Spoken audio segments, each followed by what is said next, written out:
Durante décadas, millones de personas observaron el poder económico de Estados Unidos como si hubiera sido construido completamente dentro de su propio territorio. La imagen parecía clara. Gigantescas fábricas estadounidenses, tecnología estadounidense, automóviles estadounidenses, cadenas industriales estadounidenses. Pero detrás de esa narrativa existe una realidad mucho más compleja. Porque una parte creciente de la maquinaria industrial norteamericana comenzó a operar silenciosamente fuera de Estados Unidos. Y uno de los territorios más importantes para esa transformación fue México. No China, no Japón, México. La pregunta es enorme. ¿Cómo un país históricamente asociado con petróleo, migración y mano de obra barata terminó convirtiéndose en una pieza crítica para la economía industrial estadounidense? Y todavía más importante, ¿por qué tan pocas personas parecen dimensionarlo realmente? La respuesta comienza con un cambio silencioso que alteró por completo la economía mundial: la globalización industrial. Durante buena parte del siglo XX, las grandes potencias industriales producían gran parte de sus bienes dentro de sus fronteras. Pero conforme la competencia internacional creció, las empresas comenzaron a buscar nuevas formas de reducir costos y aumentar eficiencia. Ahí apareció México, primero lentamente, después masivamente, especialmente por una razón imposible de ignorar: la geografía. México comparte más de 3.000 kilómetros de frontera con la economía más poderosa del planeta. Eso significa algo brutal en términos logísticos. Un producto fabricado en Monterrey puede llegar mucho más rápido a Texas que uno producido en Asia. Y en el mundo industrial moderno, el tiempo vale miles de millones. Pero la geografía por sí sola no explica todo. El verdadero punto de inflexión ocurrió con la integración económica de América del Norte, especialmente después del Tratado de Libre Comercio de América del Norte. Ese tratado no solo eliminó barreras comerciales, transformó completamente la estructura productiva del continente. Las cadenas industriales comenzaron a cruzar fronteras constantemente. Un automóvil podía diseñarse parcialmente en Estados Unidos, ensamblarse en México y regresar al mercado estadounidense convertido en producto terminado. Eso cambió las reglas del juego, porque México dejó de ser únicamente un vecino comercial. Comenzó a convertirse en una extensión industrial de Norteamérica. Y aquí aparece algo que muchas personas todavía no comprenden completamente. La economía estadounidense moderna depende muchísimo más de México de lo que normalmente se reconoce públicamente, especialmente en sectores estratégicos: automóviles, dispositivos médicos, componentes electrónicos, autopartes, electrodomésticos, maquinaria y sistemas industriales completos circulan diariamente entre ambos países. La integración es gigantesca, tan profunda que muchas fábricas operan prácticamente como si la frontera no existiera. Y eso convierte a México en algo extraordinariamente importante: una plataforma manufacturera continental. El sector automotriz explica perfectamente esta transformación. Millones de vehículos producidos en América del Norte dependen parcialmente de componentes fabricados en México: motores, transmisiones, cableado, piezas electrónicas y sistemas completos cruzan la frontera constantemente. Eso significa que la industria automotriz estadounidense ya no funciona únicamente dentro de Estados Unidos. Funciona regionalmente, y México ocupa una posición central dentro de esa arquitectura. Aquí es donde el concepto de fábrica secreta adquiere sentido, porque muchísimos productos consumidos diariamente en Estados Unidos tienen componentes mexicanos, aunque el consumidor nunca lo note. Las marcas siguen siendo estadounidenses, japonesas o europeas, pero parte de la producción ocurre dentro del territorio mexicano. Y no hablamos solo de ensamblaje básico. La manufactura mexicana se volvió cada vez más sofisticada. Querétaro emergió como polo aeroespacial. Baja California se convirtió en centro importante de dispositivos médicos y electrónica. Nuevo León desarrolló capacidades industriales avanzadas. Guanajuato y Coahuila fortalecieron el ecosistema automotriz. México comenzó a fabricar tecnología compleja. Eso alteró completamente el equilibrio económico regional. Porque mientras gran parte de América Latina seguía dependiendo principalmente de materias primas, México avanzaba hacia cadenas industriales avanzadas profundamente conectadas con Estados Unidos. Y aquí aparece la paradoja más interesante. Muchos mexicanos todavía ven al país como una economía secundaria frente a Estados Unidos.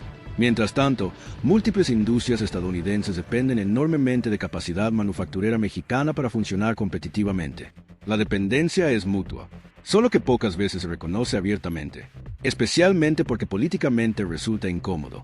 En Estados Unidos existe un discurso recurrente sobre traer empleos de regreso. Pero la realidad industrial moderna es muchísimo más compleja. Las cadenas de suministro norteamericanas ya están integradas. Separarlas completamente sería extraordinariamente costoso, y México se volvió demasiado importante dentro de esa estructura. La pandemia dejó eso completamente claro. Cuando las cadenas globales colapsaron parcialmente, Washington comenzó a darse cuenta de algo preocupante. Depender excesivamente de producción lejana generaba riesgos estratégicos, especialmente respecto a China. Ahí surgió el nearshoring como prioridad. Mover producción hacia territorios cercanos, aliados y logísticamente más eficientes. Y nuevamente México apareció como pieza fundamental, porque el país ofrece algo que muy pocos pueden combinar al mismo tiempo: cercanía geográfica, costos competitivos, experiencia manufacturera y acceso preferencial al mercado estadounidense. Eso convirtió a México en uno de los grandes ganadores potenciales de la nueva reorganización industrial global. Pero aquí también aparece un dilema enorme. ¿México realmente se beneficia plenamente de esta integración? La respuesta no es tan sencilla. Por un lado, la industrialización generó empleo, exportaciones, infraestructura y crecimiento manufacturero gigantesco. El país se transformó en una potencia exportadora mundial. Eso es innegable, pero existe otro ángulo. Gran parte de las decisiones estratégicas todavía se toman fuera de México. Mucha tecnología crítica, propiedad intelectual y diseño avanzado permanecen bajo control extranjero. Eso significa que el país fabrica muchísimo, pero no siempre controla completamente lo que fabrica. Y esa diferencia importa muchísimo en el siglo XXI, porque fabricar genera capacidad industrial, pero controlar tecnología genera soberanía económica. Aquí es donde algunos comparan a México con las experiencias asiáticas. Corea del Sur y China comenzaron parcialmente como plataformas manufactureras para empresas extranjeras, pero eventualmente desarrollaron compañías nacionales capaces de competir globalmente. México todavía enfrenta dificultades para dar ese salto, no por falta de capacidad industrial. La infraestructura ya existe, el talento técnico también. El problema histórico fue construir estrategias nacionales de largo plazo enfocadas en innovación tecnológica propia. Aún así, el peso industrial mexicano ya es enorme y empieza a generar consecuencias geopolíticas profundas. Estados Unidos ya no puede observar a México únicamente desde la lógica migratoria o de seguridad fronteriza. Necesita estabilidad industrial mexicana, porque múltiples cadenas productivas estadounidenses dependen directamente de fábricas ubicadas en territorio mexicano. Eso cambia radicalmente la relación bilateral, especialmente en sectores estratégicos. Semiconductores, baterías, vehículos eléctricos y dispositivos médicos se volvieron temas de seguridad económica nacional para Washington, y México ocupa una posición privilegiada dentro de esas cadenas. Por eso el norte del país vive una transformación gigantesca. Ciudades industriales crecen aceleradamente, mientras inversiones internacionales buscan aprovechar la nueva reorganización manufacturera global. Monterrey, Saltillo, Querétaro y otras regiones se convirtieron en nodos industriales estratégicos para América del Norte. Y aquí aparece otra realidad incómoda. México probablemente es mucho más importante para la economía estadounidense de lo que muchos políticos estadounidenses estarían dispuestos a admitir públicamente, porque reconocerlo implicaría aceptar algo enorme. La potencia industrial norteamericana ya no opera únicamente dentro de Estados Unidos, opera regionalmente, y México es parte esencial de esa maquinaria. Eso también explica por qué la relación bilateral sobrevive incluso en momentos de tensión política intensa. Migración, narcotráfico o disputas comerciales generan conflictos constantes, pero al mismo tiempo existe una integración económica tan profunda que romperla completamente resultaría extremadamente dañino para ambos lados, especialmente para sectores industriales. Y el futuro podría profundizar todavía más esta dependencia mutua. La rivalidad entre Estados Unidos y China continúa creciendo. Washington busca reducir riesgos estratégicos asociados a producción asiática. Eso significa que América del Norte podría fortalecerse todavía más como bloque industrial integrado. Y nuevamente México ocuparía una posición clave. Pero aquí aparece otro elemento que casi nunca se discute: la seguridad nacional. Porque las fábricas dejaron de ser únicamente espacios económicos. Hoy forman parte de la estrategia geopolítica de las grandes potencias. Quien controla manufactura avanzada controla cadenas críticas de suministro. La pandemia mostró lo peligroso que puede ser depender de otros países para producir insumos médicos, microcomponentes o tecnología estratégica. Por eso Estados Unidos comenzó a redefinir completamente su visión económica. Ya no se trata solamente de eficiencia. Ahora también se trata de resiliencia y control estratégico. Y México encaja perfectamente dentro de esa nueva lógica. No solo por la cercanía geográfica, también porque comparte tratados, infraestructura y un enorme ecosistema industrial ya conectado con empresas estadounidenses. Eso explica el crecimiento explosivo de nearshoring en sectores tecnológicos. Empresas asiáticas, europeas y estadounidenses comenzaron a instalar nuevas operaciones manufactureras en territorio mexicano para aprovechar acceso preferencial al mercado norteamericano. Y el fenómeno podría apenas estar comenzando, especialmente en sectores como vehículos eléctricos.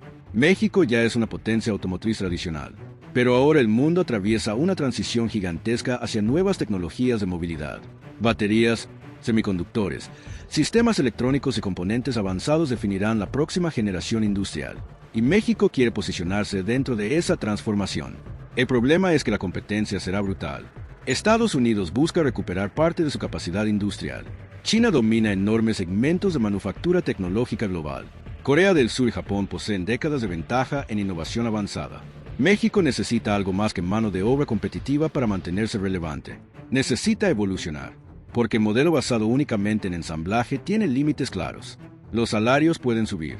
Otros países pueden ofrecer costos más bajos. Las cadenas globales pueden reorganizarse nuevamente. La única forma de consolidar poder industrial duradero es desarrollar tecnología propia. Y aquí aparece quizá la mayor oportunidad histórica mexicana. El país ya posee la infraestructura industrial que muchas economías tardaron décadas en construir. Tiene tratados comerciales estratégicos. Tiene ubicación geográfica privilegiada. Tiene miles de ingenieros y técnicos especializados. Lo que falta es conectar todo eso con una visión nacional de innovación. Porque si México logra pasar de fabricante a desarrollador tecnológico, el equilibrio económico latinoamericano cambiaría radicalmente. Ya no sería solamente la fábrica secreta de Estados Unidos. Podría convertirse en una potencia industrial con influencia global propia. Y quizá esa posibilidad es precisamente lo que pocos quieren ver. Porque aceptar la magnitud industrial mexicana obliga a reconocer algo incómodo para muchas narrativas tradicionales sobre América Latina. México ya no ocupa únicamente un papel periférico dentro de la economía mundial. Se convirtió en una pieza estratégica de la arquitectura industrial del siglo XXI.